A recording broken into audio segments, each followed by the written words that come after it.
साय नमः। ओम नमः शिवाय। श्री शिव महापुराणम का 18वां पुराण में सर्वोच्च स्थान माना गया है।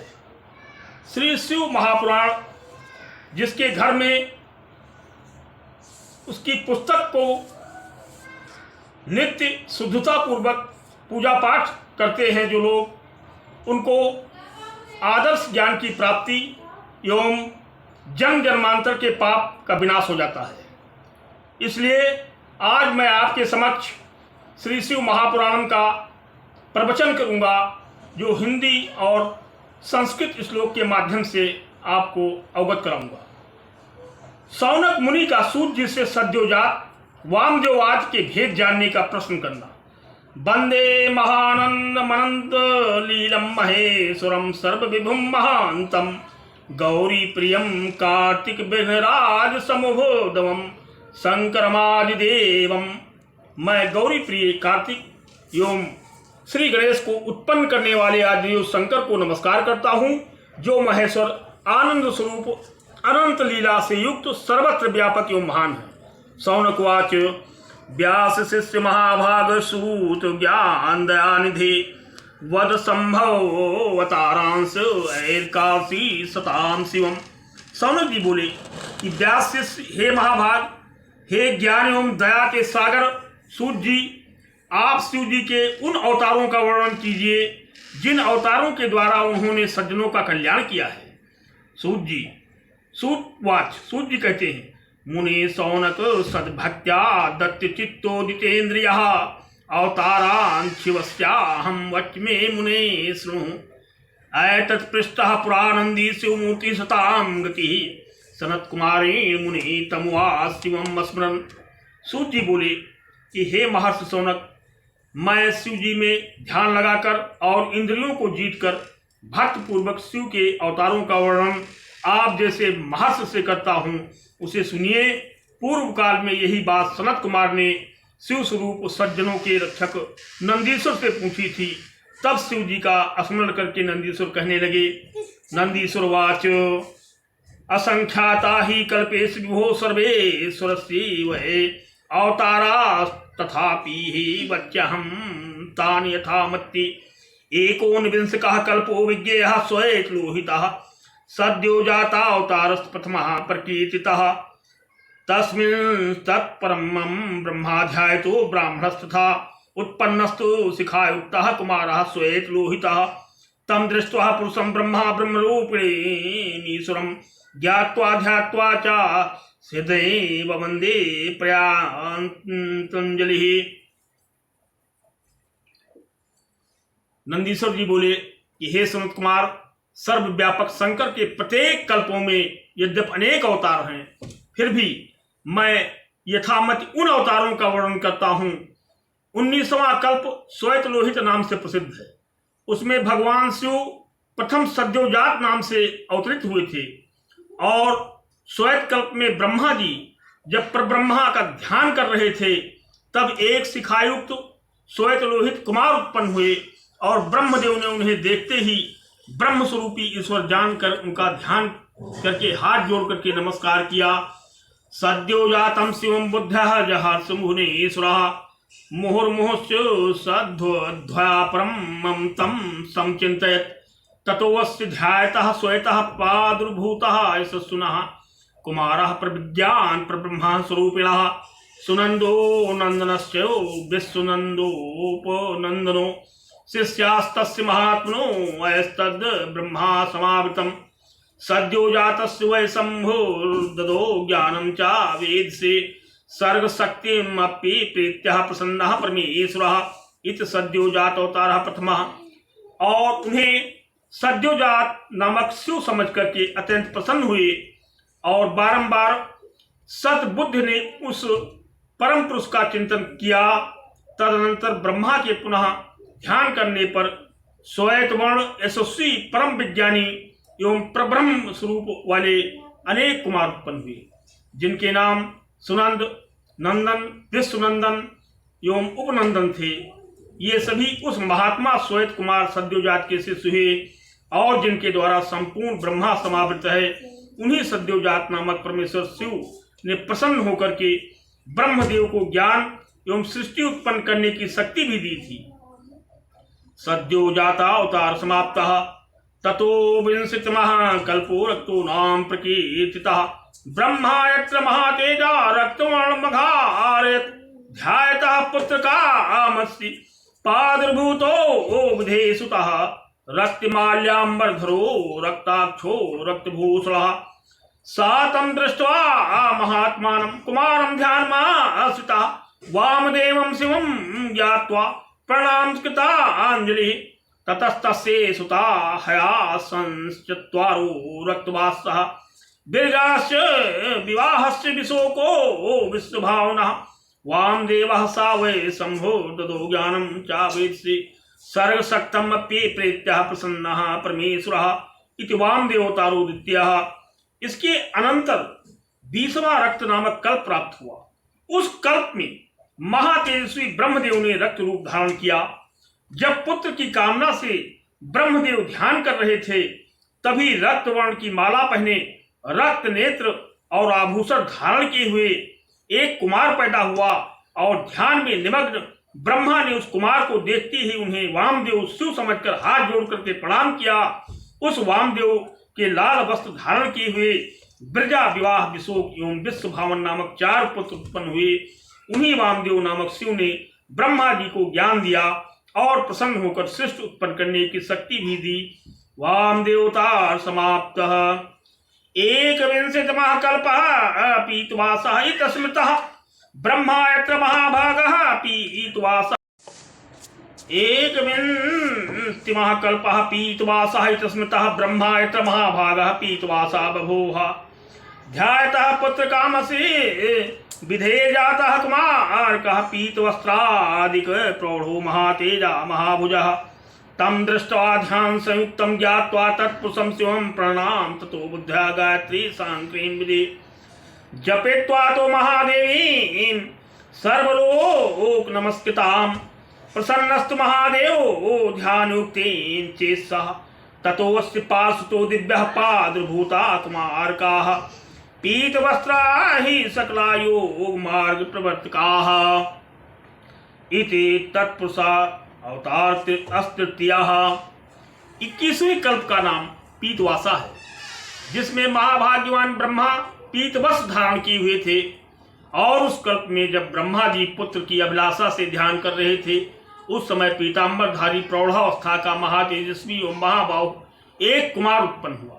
उन्हें देखते ही ब्रह्मा जी ने उस पुरुष को तत्पुरुष नामक शिव अवतार जान लिया और प्रणाम करके बुद्ध से गायत्री का जप करने लगे। संपूर्ण लोकों से नमस्कृत उस महादेवी गायत्री का ध्यान पूर्वक जप करते हुए ब्रह्मा जी को देखकर महादेव जी उस पर बहुत प्रसन्न हुए। फिर उन ब्रह्मदेव के समीप पीत वस्त्र धारण किए हुए बहुल से दिव्य कुमार उत्पन्न हुए, जो योगमार्ग के प्रवर्तक हुए। तत्पुरुष अवतार समाप्त। ततस्तस्मिन् गते कल्पे पीतवर्णे स्वयं हुआ पुनरन्यः प्रवृत्तस्तु कल्पो नाम्नः शिवस्तु सः एकाण्वे संवेतीते दिव्यवर्ष सहस्रके सृष्टुकामः प्रजा ब्रह्मा चिन्तयामास दुःखितः ततो पश्यन् महातेजः पादुर्भूतं कुमारकं कृष्णवर्णं महावीर्यं दीप्यमानं सुतेजसः घृतकृष्णाम्बरो ऋणीशं कृष्णयज्ञोपवीतिनं कृष्णेन मौलिना युक्तं कृष्ण स्नानानुलेपनम्। तदनंतर ब्रह्मा के पीतवास नामक कल्प के बीत जाने पर शिव नामक एक अन्य कल्प प्राप्त हुआ। उस कल्प के दिव्य 1000 वर्ष बीत जाने पर जब सारा जगत जलमय था, तब ब्रह्मा जी सृष्टि करने का कृष्ण का विचार करके सारे जगत को जलमय देखकर बड़े दुखी हुए। तदनंतर महातेजस्वी ब्रह्मा ने महापराक्रमी कृष्णकाय एक कुमार को, जो स्वयं अपने तेज से प्रकाशित हो रहा था, प्रकट हुए देखा। वह पुरुष काला वस्त्र, काली पगड़ी, काला यज्ञोपवीत, कृष्ण वर्ण का मुकुट और कृष्ण वर्ग की माला और कृष्ण वर्ग का सुगंध धारण किए हुए था।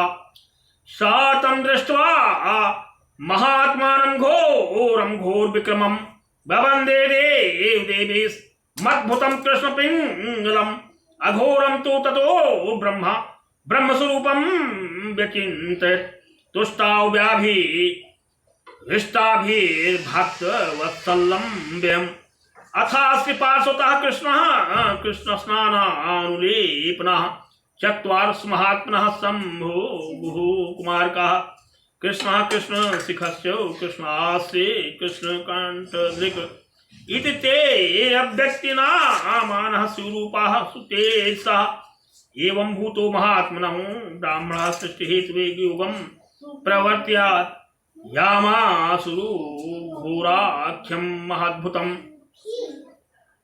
इति घोरावतारश्चतुर्थः। ब्रह्मा जी उस घोर पराक्रम वाले कृष्ण पिंगल वर्णयुक्त उस अद्भुत अघोर रूपधारी देव शंकर को देखकर प्रणाम करके उस अघोर ब्रह्म रूप का ध्यान करने लगे और उन भक्तवत्सल अविनाशी अघोर शिव अवतार की स्तुति करने लगे। तत्पश्चात उनके समीप कृष्ण गंधानुलेपन से युक्त कृष्ण वर्ण के 4 महात्मा कुमार पैदा हुआ और वह सभी कृष्ण सखा कृष्ण मुख कृष्ण कंठ को धारण किए अव्यक्त नाम वाले परम तेजस्वी स्वरूप थे। इस प्रकार के उन महात्माओं ने ब्रह्मा जी को सृष्टि करने के निमित्त अघोर नामक अद्भुत योग का प्रवर्तन किया। अघोरावतार समाप्त। अथान्यो ब्राह्मणः कल्प प्रावर्त मुनीश्वरः विश्वरूपिति ख्यातो नामतः परमाद्भुतः ब्राह्मणः पुत्रकामस्य ध्यायतो मनसा शिवं प्रादुर्भूता महानादः विश्वरूपा सरस्वती तथा विदासा भगवानीशानः परमेश्वरः शुद्ध स्फटिक संकाशः सर्वाभरणभूषितः। सूत जी बोले कि हे मुनीश्वर, उस शिव कल्प के बीत जाने पर विश्वरूप नामक एक अद्भुत अन्य कल्प प्राप्त हुआ और उस कल्प में पुत्र की इच्छा से ब्रह्मा जी ने शिव जी का मानव ध्यान किया। तब महानाद स्वरूप वाली विश्वरूपा सरस्वती प्रकट हुई और उसी प्रकार का वेश धारण किए हुए शुद्ध स्फटिक के समान स्वच्छ वस्त्र एवं स्वच्छ आभूषणों से युक्त भगवान शिव ईशान के रूप में प्रकट हुए। तम दृष्ट्वा प्रणनामासो ब्रह्मोऽसानमजं विभुं सर्वगं सर्वदं सर्वं स्वरूपं रूपवर्जितम् ईशानोऽपि तथा सन्मार्ग ब्राह्मणे सशक्ति कल्पा पयांचक्रे साबालां चतुर्सुभान् जटिमुंडी शिखंडी चार्धमुंड जग्रे योगिनादिश्री सधर्म कृत्वा योगगतिं गताः इति सानवतारः पंचमः। ब्रह्मा अजन्मा विभु सर्वग सर्वद सर्व रूपवान एवं रूप वर्जित उस ईशान को देखकर प्रणाम करने लगे। अनंतर सर्वव्यापक ईशान ने ब्रह्मा को सन्मार्ग का उपदेश दिया और अपनी शक्ति से युक्त होकर परम कल्याणकारी 4 बालकों को उत्पन्न किया। उनके नाम जटी मुंडी शिखंडी अर्धमुंडी थे और वह योग के द्वारा सधर्म का उपदेश करके योग गति को प्राप्त हुई। ईशान अवतार समाप्त। एवं संक्षेपतः प्रोक्तम सद्यातीनां समो बुधवा सनत कुमार सर्वज्ञ लोकानां हितकाम्या आत्तेषां महाप्राज्ञे व्यवहारं यथा यथं त्रिलोक्यो हितकारं हे सर्वं ब्रह्मांड संस्थितम् ईशानः पुरुषो घोरो वाम संज्ञस्थयो च ब्रह्म संज्ञो महेशस्य मूर्तयः पंच विश्रुताः ईशानः शिवरूपः शीघ्रयान् प्रथमा स्मृतः भोक्तारं प्रकृते साक्षात् क्षेत्रं अधिष्ठितिष्ठति। नंदीश्वर बोले कि हे सनत कुमार, इस प्रकार मैंने सद्योजात आदि शिव के अवतारों का लोक कामना के हितार्थ संक्षेप में वर्णन किया।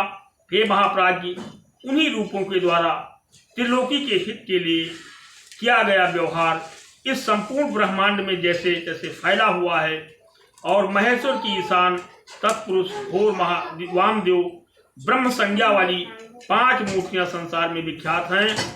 शिव का ईशान रूप सर्वप्रथम एवं महान है। ये साक्षात प्रकृति का भोग करने वाले क्षेत्र को अधिकृत कर स्थित हो रहा है।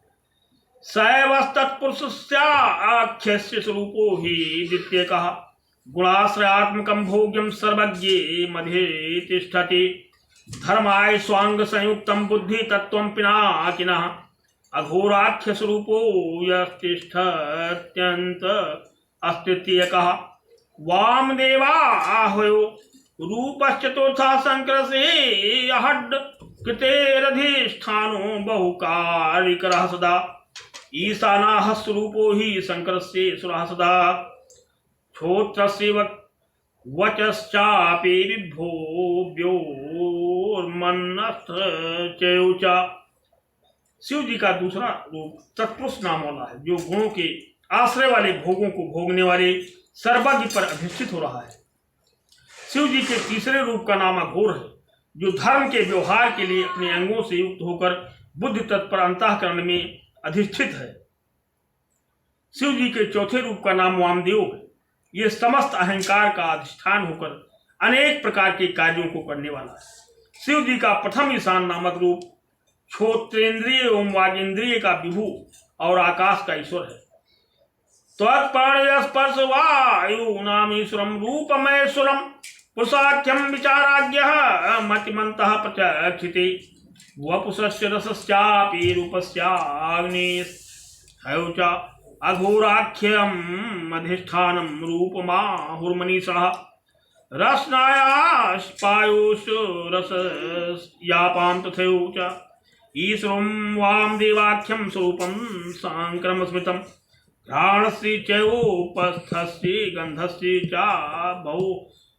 भुवं तथा सद्यो जाताहं रूपमीश्वरं सांकरं विदुः इमे स्वरूपा शंभोर्हि वन्दनीया प्रयत्नतः श्रेयोऽर्थिभिर्नरैर्नित्यं श्रेयसामेकहेतवः यः पठेत् शृणोत्याद्वा सद्यादीनां समूहदं सा भुक्त्वा सकलान् कामान् प्रयाति प्रमां गतिम्। इस श्री शिव महापुराणे तृतीयायां शतरुद्र संहितां शिवस्य पंच ब्रह्मा अवतार वर्णन नाम प्रथमो अध्याय। सदाशिव का दूसरा रूप तत्पुरुष नाम वाला है। विद्वान लोग उसे त्वक, पाणी, स्पर्श और वायु का ईश्वर बताते हैं। शिव जी का तीसरा रूप अघोर नाम वाला है। मनुष्य लोग उस रूप को शरीर, रस एवं अग्नि का अधिष्ठात्री देवता बताते हैं। शिव का चौथा रूप वामदेव नाम वाला है, जो जिह्वा, गुदा, रस तथा जल का अधिष्ठाता कहा जाता है। शिव जी का सद्योजात नाम वाला रूप नासिका, उपस्थेंद्रिय, गंध एवं भूम का अधिष्ठात्री देवता है। अपना कल्याण चाहने वाले पुरुषों को शिव जी के इन रूपों की नित्य वंदना करनी चाहिए, क्योंकि यही रूप सारे कल्याणों को देने वाले हैं। जो शिव जी के इन सद्योजात आज अवतारों की उत्पत्ति को सुनता है, वो संपूर्ण भोगों को भोगकर परम गति प्राप्त करता है। जय हिंद।